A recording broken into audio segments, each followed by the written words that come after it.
Hi, I'm Jake Burkett from Grey Alien Games, and this is Secrets of Game Design number 3. And I'm playing Hyper Echelon today, or Echelon, not sure how you say that.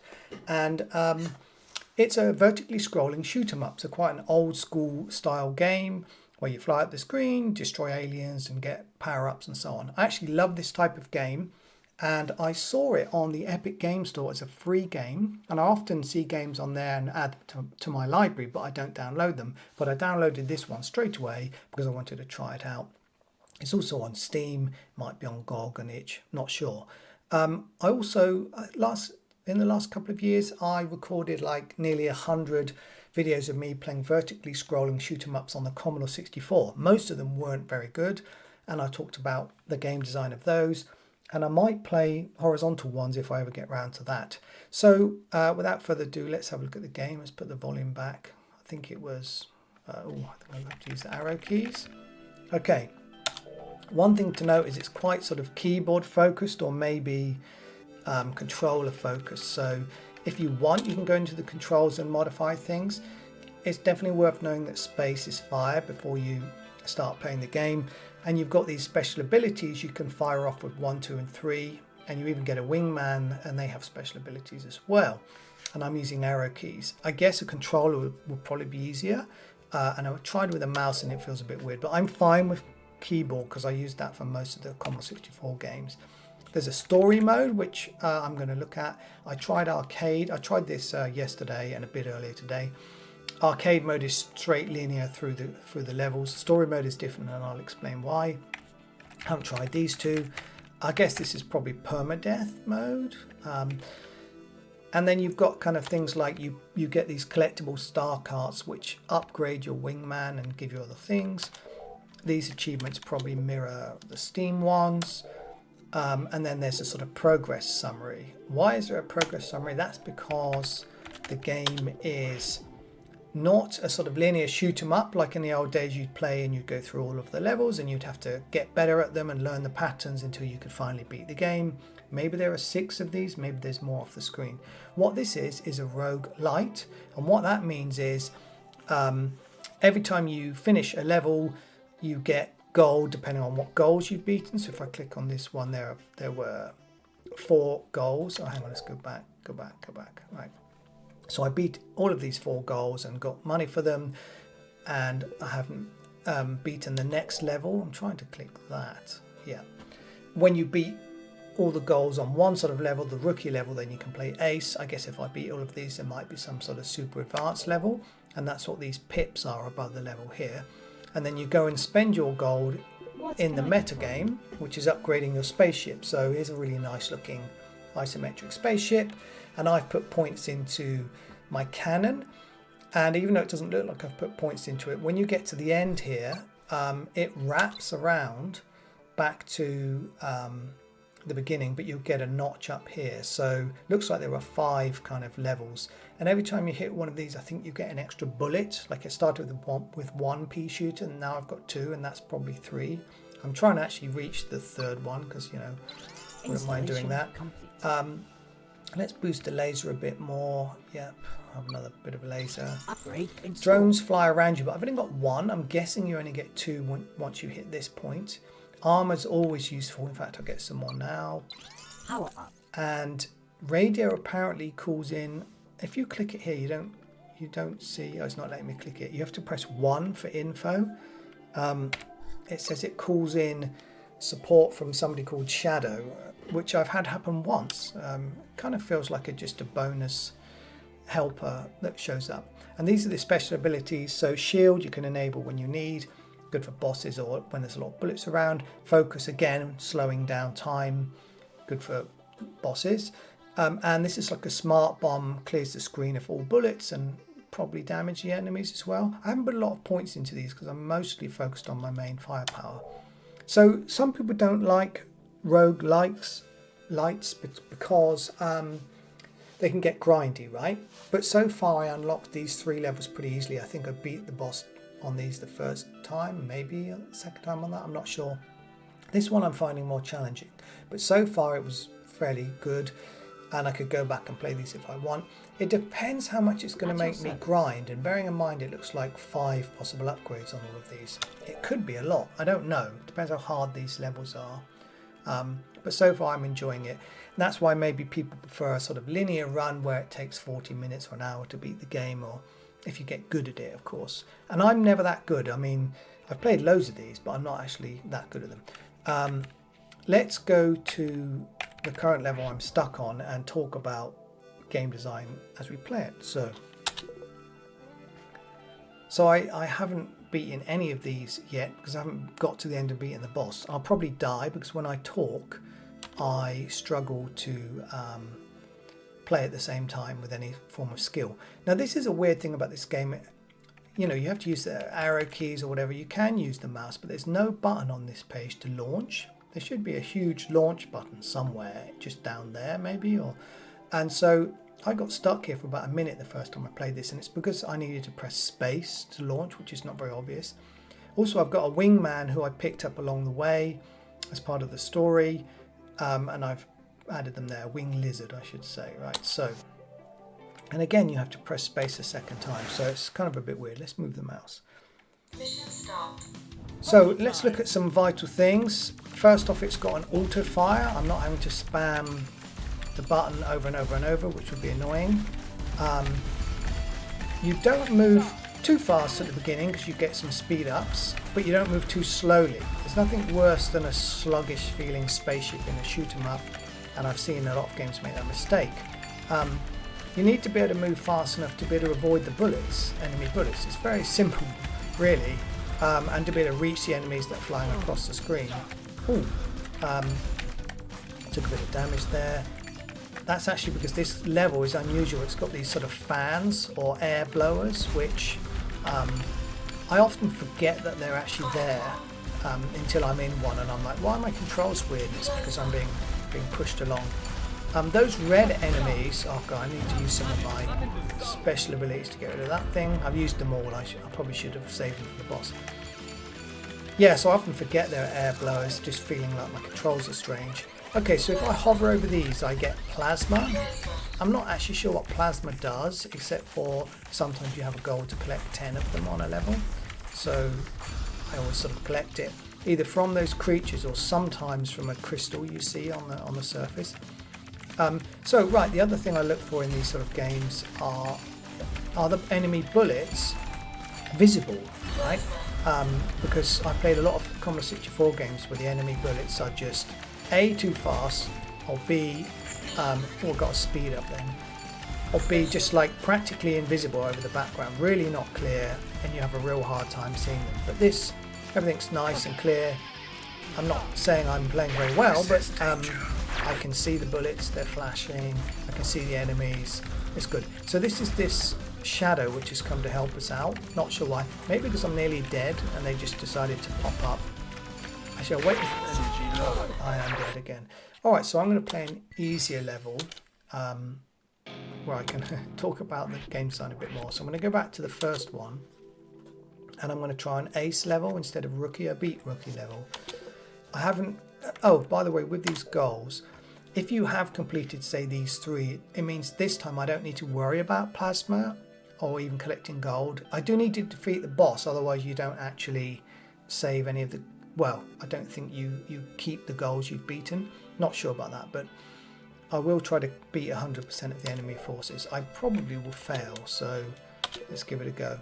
So yeah, you can choose either pilot, Very nice. but I think it probably just changes the sort of little quips. So let's have another go.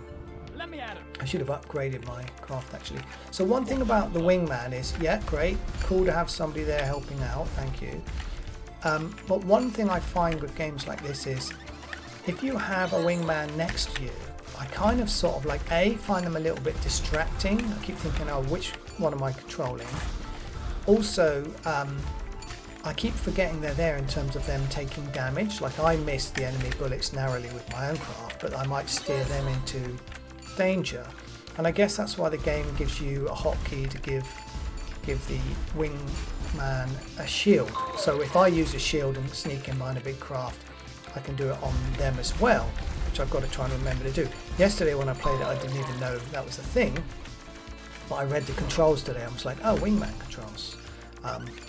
You know, back in the day, games like Slap Fight, when you upgraded your ship, it just got bigger and slower. And what was cool about that was you knew it was a big ship and you had to be really careful and not get hit. So that was sort of built into it, whereas having a wing person lizard on the side is less easy for me to keep them safe. Also later on one other level, I'm going to put my shield and their shield, yeah, and slow down time. Also on a later level I got this kind of weird pink creature I picked up that was flying along with me, and that was cool, bonus creature, but again the same issues exist where I just find them a bit distracting.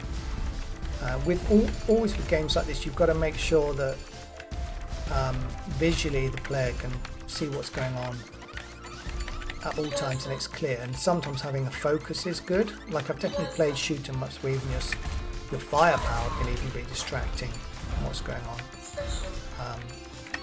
But this is a very minor complaint because actually this is a very fun game. It looks great. I'm definitely enjoying it. I haven't found it too grindy yet, and I've enjoyed the meta upgrading. Oh yeah, okay, so that pea shooter I've got at the front was like one tiny bullet originally, and now it's turned into a small sort of curve. Oh, so that was firepower. So sometimes you get oh wait, I'm just hoping the enemy goal, 100% enemies, doesn't include asteroids, because I don't think I've hit all the asteroids. It probably doesn't, but what was I saying? Something about the pea shooter. Well, anyway, I have slightly upgraded it. But yeah, you can get power-ups like that, and they change from health to gold to speed to firepower. And I only get health if I really need it or my wingman needs it. Most of the time I'm trying to get firepower or speed. So one of the good things about the bosses in this is they're not too difficult, at least so far. I mean, oops, it says getting whacked. And it's fairly obvious what you've got to hit. And when you hit it, I've got very clear feedback. So this white flashing, or blue in this case flashing output. And that shielded middle part is grey, it's not flashing. So I really know what's going on. Some shoot 'em ups in the old days just didn't give you kind of any decent feedback, you were doing any damage, and it could have been a bit frustrating. So now the middle's changed, it's like really obvious what I've got to do. Yeah, and it's flashing white, and any second now it'll go down. So it's not particularly difficult at this stage in the game because I've slightly upgraded myself. Did I get 100%? Let's find out. Mission complete. Let's collect all the stuff. Got the star cart. Magnet upgrade. Okay, I did wonder. In the shop there's no magnet ability, which brings these gold bolts, nuts, sorry, into the spaceship, you know, from a greater distance. There's no option to upgrade that in the shop, but I've got some kind of cart which is doing it. So it looks like it's a meta game working on 2 levels.